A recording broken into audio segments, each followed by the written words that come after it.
ಜಗತ್ತಿನ ಅತಿ ದೊಡ್ಡ ರಾಷ್ಟ್ರೀಯ ಪಕ್ಷ 14 ಕೋಟಿ ಸಕ್ರಿಯ ಕಾರ್ಯಕರ್ತರನ್ನ ಹೊಂದಿರುವಂತಹ ರಾಷ್ಟ್ರೀಯ ಪಕ್ಷ 15ಕ್ಕೂ ಹೆಚ್ಚು ರಾಜ್ಯಗಳಲ್ಲಿ ಮುಖ್ಯಮಂತ್ರಿಗಳನ್ನ ಹೊಂದಿರುವಂತಹ ರಾಜಕೀಯ ಪಕ್ಷದ ನೂತನ ರಾಷ್ಟ್ರಾಧ್ಯಕ್ಷರಾಗಿ ನಿತಿನ್ ನಬೀನ್ ಅವರು ಪಕ್ಷದ ಆಂತರಿಕ ಪ್ರಜಾಪ್ರಭುತ್ವದ ಅಡಿಯಲ್ಲಿ ಅಧಿಕೃತವಾಗಿ ಆಯ್ಕೆಯಾಗಿದ್ದಾರೆ. ಹಾಗಾಗಿ ನಿತಿನ್ ನಬೀನ್ ಅವರಿಗೆ ಕರ್ನಾಟಕ ರಾಜ್ಯ ಘಟಕದ ವತಿಯಿಂದ ಹೃತ್ಪೂರ್ವಕವಾದಂತಹ ಅಭಿನಂದನೆಯನ್ನ ಸಲ್ಲಿಸ್ತೇನೆ. ಜಗತ್ತಿನ ಅತಿದೊಡ್ಡ ರಾಷ್ಟ್ರೀಯ ಪಕ್ಷದ ಅಧ್ಯಕ್ಷರಾಗಿ ಕೇವಲ 45 ವಯಸ್ಸಿನ ತರುಣರನ್ನ ಈ ಪಕ್ಷ ಆಯ್ಕೆ ಮಾಡಿರುವಂಥದ್ದು ಜಗತ್ತಿನ ಬೇರೆ ರಾಷ್ಟ್ರಗಳಿಗೆ ಇದು ಮಾದರಿಯಾಗಿದೆ. ಹಾಗಾಗಿ ಕರ್ನಾಟಕದಲ್ಲಿ ಇರುವಂತಹ ಕೋಟ್ಯಾಂತರ ಕಾರ್ಯಕರ್ತರಿಗೆ ಪ್ರೇರಣೆಯಾಗಿದೆ. ಅಪ್ಪ ಹಾಕಿದ ಆಲದ ಮರಕ್ಕೆ ಜೋತು ಬೀಳುವಂತಹ ಸಂಸ್ಕೃತಿ ಭಾರತೀಯ ಜನತಾ ಪಕ್ಷದಲ್ಲಿ ಇಲ್ಲ ಅನ್ನುವಂಥದ್ದು ಮತ್ತೊಮ್ಮೆ ಸಾಬೀತಾಗಿದೆ.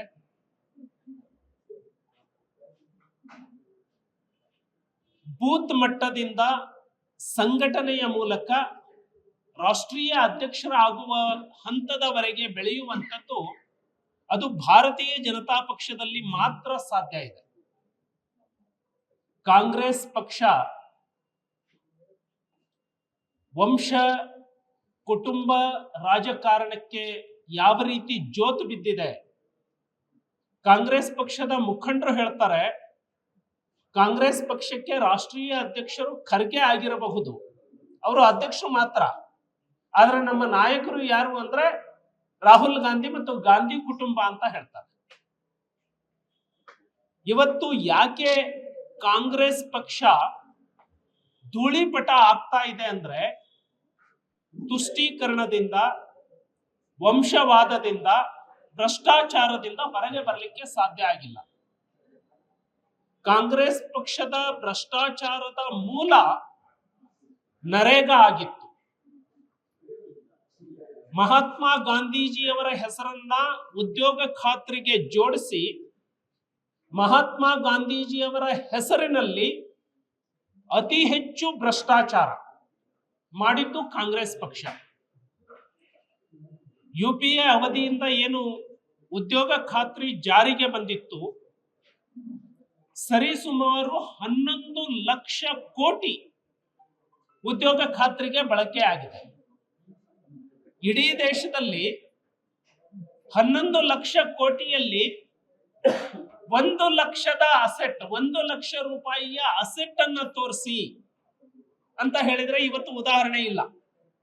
ಹಾಗಿದ್ರೆ ಎಲ್ಲಿ ಹೋಯ್ತು 11 ಲಕ್ಷ ಕೋಟಿ? ಈಗ ಭ್ರಷ್ಟಾಚಾರಕ್ಕೆ ಅವಕಾಶ ಸಿಗ್ತಾ ಇಲ್ಲ ಅಂತ ಹೇಳಿ ಗಾಂಧಿಯ ಹೆಸರನ್ನ ಮತ್ತೊಮ್ಮೆ ದುರುಪಯೋಗ ಮಾಡ್ತಾ ಇದ್ದಾರೆ. ವಿ.ಬಿ.ಜಿ. ರಾಮ್ಜಿ ರಾಷ್ಟ್ರ ನಿರ್ಮಾಣಕ್ಕೆ ಬಹಳ ದೊಡ್ಡ ಕೊಡುಗೆ ಆಗತ್ತೆ. ಆರ್.ಬಿ. ತಿಮ್ಮಾಪುರ್ ಅವರ ಇಲಾಖೆಯಲ್ಲಿ ಇಷ್ಟು ದೊಡ್ಡ ಭ್ರಷ್ಟಾಚಾರ ಆಗಿದೆ. ಭ್ರಷ್ಟಾಚಾರ ಮುಕ್ತವಾಗಿ ಹಗಲು ದರೋಡೆ ಆಗ್ತಾ ಇದೆ. ಮಾನ್ಯ ಮುಖ್ಯಮಂತ್ರಿಗಳು ಭ್ರಷ್ಟಾಚಾರದ ಸುದ್ದಿ ಅಧಿಕೃತವಾಗಿ ಲಂಚ ತೆಗೆದುಕೊಂಡಿದ್ದು ಸಿಕ್ಕ ತಕ್ಷಣನೇ ಸಚಿವರನ್ನ ರಾಜೀನಾಮೆ ಕೊಡುವಂತ ಹೇಳಬೇಕಿತ್ತು. ಇಲ್ಲಿಯವರೆಗೆ ಕಾಂಗ್ರೆಸ್ ಪಕ್ಷದ ಶಾಸಕರು ಜೈಲಿನಲ್ಲಿ ಇದ್ದಾರೆ, ಜೈಲಿಗೆ ಹೋಗಿ ಬೇಲ್ ಮೇಲೆ ಬಂದಿದ್ದಾರೆ, ಸಚಿವರು ಜೈಲಿಗೆ ಹೋಗಿ ರಾಜೀನಾಮೆಯನ್ನ ಕೊಟ್ಟಿದ್ದಾರೆ. ಈಗ ಆರ್.ಬಿ. ತಿಮ್ಮಾಪುರ್ ಅವರು ಅವರ ಇಲಾಖೆಯಲ್ಲಿ ಎಷ್ಟು ಭ್ರಷ್ಟಾಚಾರ ಇದೆ ಅನ್ನೋದು ಜಗಜ್ಜಾಹೀರಾಗಿದೆ. ಆದ್ರೂ ಆರ್ ಬಿ ತಿಮ್ಮಾಪುರ್ ಅವರು ಸಚಿವರಾಗಿ ಈ ಸಚಿವ ಸಂಪುಟದಲ್ಲಿ ಇವತ್ತಿಗೂ ಮುಂದುವರೆದಿದ್ದಾರೆ. ಅಂದ್ರೆ ಕಾಂಗ್ರೆಸ್ ಎಷ್ಟು ಭ್ರಷ್ಟಾಚಾರದಲ್ಲಿ ಮುಳುಗಿದೆ ಅನ್ನೋದು ಗೊತ್ತಾಗುತ್ತೆ. ಭ್ರಷ್ಟಾಚಾರದ ಕಾಂಗ್ರೆಸ್ ಒಂದು ಕಡೆ, ಸಹಜ ಕಾರ್ಯಕರ್ತನನ್ನ ರಾಷ್ಟ್ರೀಯ ಅಧ್ಯಕ್ಷನನ್ನಾಗಿ ಮಾಡುವ ಬಿಜೆಪಿಯ ರಾಷ್ಟ್ರೀಯ ಪಕ್ಷ ಒಂದು ಕಡೆ, ಯುವ ಸಮೂಹ ತುಲನಾತ್ಮಕವಾಗಿ ಇದನ್ನು ನೋಡ್ತಾ ಇದೆ. ವಿಕಸಿತ ಭಾರತಕ್ಕೆ ಭದ್ರ ಬುನಾದಿಯನ್ನ ಯಾವ ಪಾರ್ಟಿ ಹಾಕಬಹುದು ಅನ್ನುವಂತಹ ಚಿಂತನೆ ಮಾಡಿದಾಗ ಯುವಕರಿಗೆ ಭರವಸೆಯಾಗಿ ನಿಲ್ಲುವಂಥದ್ದು ಭಾರತೀಯ ಜನತಾ ಪಕ್ಷ ಮಾತ್ರ. ಇವತ್ತು ನಿತಿನ್ ನವೀನ್ ಅವರ ಅವಿರೋಧ ಆಯ್ಕೆಯನ್ನ ಸ್ವಾಗತಿಸಿ ಸಂಜೆ 4 ಗಂಟೆಗೆ ಕಾರ್ಯಾಲಯದ ಮುಂಭಾಗದಲ್ಲಿ ಸಿಹಿ ಹಂಚಿಕೊಳ್ಳುವಂತಹ ವಿಜಯೋತ್ಸವವನ್ನ ಆಚರಿಸುವಂತಹ ಕಾರ್ಯಕ್ರಮವನ್ನ ಹಮ್ಮಿಕೊಂಡಿದ್ದಾವೆ. ಕರ್ನಾಟಕ ರಾಜ್ಯದ ಎಲ್ಲಾ ಜಿಲ್ಲಾ ಕೇಂದ್ರಗಳ ಮುಂಭಾಗದಲ್ಲಿ ಇವತ್ತು ಸಿಹಿ ಹಂಚಿಕೆ ಮಾಡುವಂತಹ ಕಾರ್ಯಕ್ರಮವನ್ನ ಎಲ್ಲಾ ಜಿಲ್ಲಾಧ್ಯಕ್ಷರುಗಳು ಹಮ್ಮಿಕೊಂಡಿದ್ದಾರೆ. ನಮಸ್ಕಾರ. ರಾಮಚಂದ್ರ ರಾವ್ ಪೊಲೀಸ್ ಆಗಿರ್ತಾರೆ, ಪೊಲೀಸ್ ಅಂದ್ರೆ ಶಿಸ್ತು. ಆ ಇಲಾಖೆಯಲ್ಲಿ ಈ ರೀತಿಯಾಗಿ ದುರ್ಬಳಕೆ ಆಗಿರ್ತಕ್ಕಂಥದ್ದು ಅದಕ್ಕೆ ಬಳಕೆ ಮಾಡ್ತಾರೆ. ಒಂದು ಈ ಸರ್ಕಾರ ಬಂದ ಮೇಲೆ ಪೊಲೀಸ್ ಇಲಾಖೆ ಅನ್ನುವಂಥದ್ದು ಹಳಿ ತಪ್ಪಿ ತುಂಬಾ ವರ್ಷಗಳೇ ಆಗ್ಬೋದು. ಪೊಲೀಸರು ತಾವು ಮಾಡುವ ಕರ್ತವ್ಯವನ್ನ ಮರೆತು ಬಿಟ್ಟಿದ್ದಾರೆ. ಪೊಲೀಸ್ ಠಾಣೆಗಳು ಕಾಂಗ್ರೆಸ್ಸಿನ ಕಾರ್ಯಾಲಯಗಳು ಆದ ತಕ್ಷಣ ಎಲ್ಲ ಅಧಿಕಾರಿಗಳಿಗೆ ನಮಗೆ ಹೇಳೋರು ಕೇಳೋರು ಯಾರು ಇಲ್ಲ ಅನ್ನುವಂತಹ ಒಂದು ಭಂಡ ಧೈರ್ಯ ಎಲ್ಲರಲ್ಲೂ ಬಂದಿದೆ. ಇದರ ಮುಂದುವರೆದ ಭಾಗವಾಗಿ ಒಬ್ಬ ಸೀನಿಯರ್ ಆಫೀಸರ್, ಅತ್ಯಂತ ದೊಡ್ಡ ಹುದ್ದೆಯಲ್ಲಿ ಇದ್ದವರು ಈ ರೀತಿ ಅನುಚಿತವಾಗಿ ವರ್ತನೆ ಮಾಡಿರುವಂಥದ್ದು ಇಲಾಖೆಗೆ ಅದು ಶೋಭೆ ತರೋದಿಲ್ಲ. ಸೊ ಹಾಗಾಗಿ ನಾನು ಅದನ್ನ ಖಂಡಿಸ್ತೀನಿ ಕೂಡ. ಎರಡನೇದು, ಇಲಾಖೆಯ ಮೇಲೆ ಆ ರೀತಿಯ ಹಿಡಿತವನ್ನ ಸಾಧಿಸುವಲ್ಲಿ ಗೃಹ ಸಚಿವರು ಸಂಪೂರ್ಣವಾಗಿ ಸೋತು ಹೋಗಿದ್ದಾರೆ. ಕಾಂಗ್ರೆಸ್ ಪಕ್ಷದ ಶಾಸಕರುಗಳಿಗೆ, ಸಚಿವರುಗಳಿಗೆ ಪೊಲೀಸ್ ಸ್ಟೇಷನ್ ನಿಂದ ಹಪ್ತಾ ವಸೂಲಿ ಮಾಡುವ ಸ್ಥಿತಿಗೆ ಇವತ್ತು ಕರ್ನಾಟಕ ಬಂದು ನಿಂತಿದೆ. ಮೊದಲು ಭ್ರಷ್ಟಾಚಾರ ಯಾವ್ದಾದ್ರೂ ಇದ್ರೆ ಅದು ಸಬ್ ಇನ್ಸ್ಪೆಕ್ಟರ್, ಇನ್ಸ್ಪೆಕ್ಟರ್ ಹಂತದಲ್ಲಿ ನಡೀತಿತ್ತು, ಮೇಲಾಧಿಕಾರಿಗಳ ಭಯ ಇರ್ತಿತ್ತು. ಈಗ ಕೆಳಗಿನ ಅಧಿಕಾರಿಗಳು ಭ್ರಷ್ಟರು ಯಾಕಾಗ್ತಾ ಇದ್ದಾರೆ ಅಂದ್ರೆ ಮೇಲಾಧಿಕಾರಿಗಳಿಗೆ ಮಂತ್ಲಿ ಹಣವನ್ನ ಮುಟ್ಟಿಸ್ಬೇಕು ಅನ್ನೋದಕ್ಕಾಗಿ ಭ್ರಷ್ಟರಾಗ್ತಾ ಇದ್ದಾರೆ. ಈ ಸ್ಥಿತಿ ಇಲ್ಲಿಯವರೆಗೆ ಬಂದಿರಲಿಲ್ಲ. ಪೊಲೀಸ್ ಠಾಣೆಗಳು ಹಫ್ತಾ ವಸೂಲಿ ಮಾಡುವ ಅಡ್ಡಗಳು ಆಗುವ ಸ್ಥಿತಿ ನನ್ನ ಸಣ್ಣ ರಾಜಕೀಯ ಅನುಭವದಲ್ಲಿ ಮತ್ತೆ ಪೊಲೀಸ್ ಇಲಾಖೆಯ ಹಿನ್ನೆಲೆ ಇರೋದ್ರಲ್ಲಿ ನಾನು ನೋಡಿರಲಿಲ್ಲ. ಇವತ್ತು ಒಂದು ಪೊಲೀಸ್ ಸ್ಟೇಷನ್ ಇಂದ ವಿಧಾನಸೌಧದವರೆಗೆ ಹಫ್ತಾ ಕಳಿಸಬೇಕಾಗಿದೆ. ವೆಹಿಕಲ್ಗಳನ್ನ ಚೆಕ್ ಮಾಡಲಿಕ್ಕೆ ಹೈವೇಗಳ ಮೇಲೆ ಯಾವ ಪೊಲೀಸರಿಗೂ ಅಧಿಕಾರ ಇರಲಿಲ್ಲ. ಆದ್ರೆ ಇವತ್ತು ನ್ಯಾಷನಲ್ ಹೈವೇ ಇಂದ ಹಿಡಿದು ಹಳ್ಳಿಗಾಡಿನ ರಸ್ತೆವರೆಗೆ ಪೊಲೀಸರು ವೆಹಿಕಲ್ಗಳನ್ನ ನಿಲ್ಲಿಸಿ ಚೆಕ್ ಮಾಡುವ ನೆಪದಲ್ಲಿ ಹಣ ಲೂಟಿ ಮಾಡ್ತಾ ಇದ್ದಾರೆ. ಪೊಲೀಸ್ ಸ್ಟೇಷನ್ಗೆ ಯಾವುದೇ ಕೇಸಿಗೆ ಹೋದ್ರೆ ಅದರಲ್ಲಿ ಹಣವನ್ನ ಲೂಟಿ ಮಾಡ್ತಾ ಇದ್ದಾರೆ.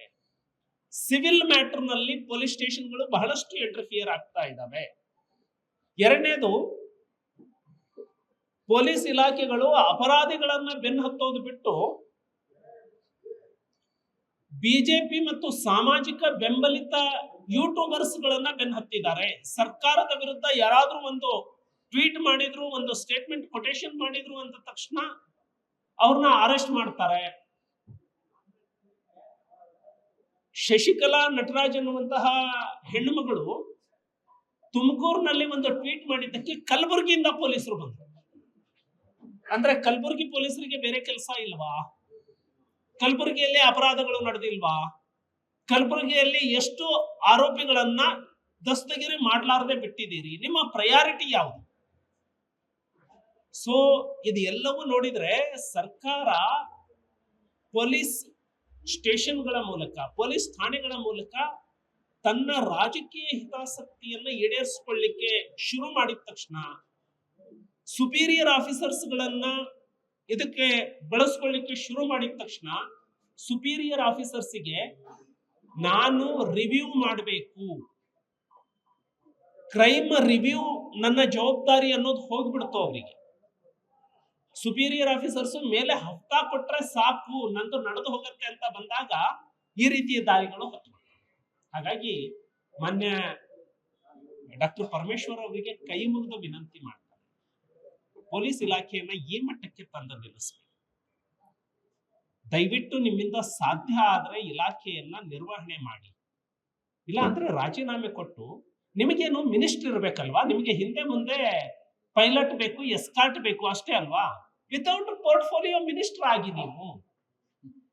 ವಿತೌಟ್ ಪೋರ್ಟ್ಫೋಲಿಯೋ ನಿಮಗೆ ಎಸ್ಕಾರ್ಟ್ ಇರುತ್ತೆ, ಪೈಲಟ್ ಇರುತ್ತೆ, ಪೊಲೀಸ್ ಆಫೀಸರ್ ಬಂದು ಸಲ್ಯೂಟ್ ಹೊಡಿತಾರೆ.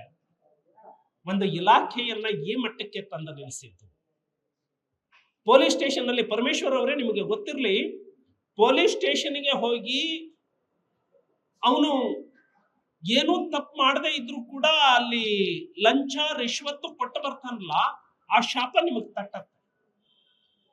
ಆಮೇಲೆ ನಿಮ್ಮ ಈ ನಡತೆಯಿಂದ ಸುಪೀರಿಯರ್ ಆಫೀಸರ್ಗಳು ಈ ಮಟ್ಟಕ್ಕೆ ಇಳಿದು ಬಿಟ್ಟಿದ್ದಾರೆ. ಯಾಕೆ ಅಂದ್ರೆ ನಮ್ಗೆ ಹೇಳೋರು ಕೇಳೋರು ಯಾರು ಇಲ್ಲ ಅಂತ ಅವ್ರಿಗೆ ಗೊತ್ತಾಗ್ಬಿಟ್ಟಿದೆ. ಅದಕ್ಕೆ ದಯವಿಟ್ಟು ನಿಮಗೆ ಪೈಲಟ್ ಎಸ್ಕಾರ್ಟ್ ಬೇಕು ಅನ್ನೋದು ಆಸೆ ಇತ್ತು ಅಂದ್ರೆ you are minister without portfolio. ಅದು ಆದ್ರೆ ನಿಮಗೂ ಗೌರವ ಇರುತ್ತೆ, ಕರ್ನಾಟಕದಲ್ಲಿ ಒಂದ್ ಸ್ವಲ್ಪ ಪೊಲೀಸರಿಗೂ ನೆಮ್ಮದಿ ಇರುತ್ತೆ. ನಮಸ್ಕಾರ.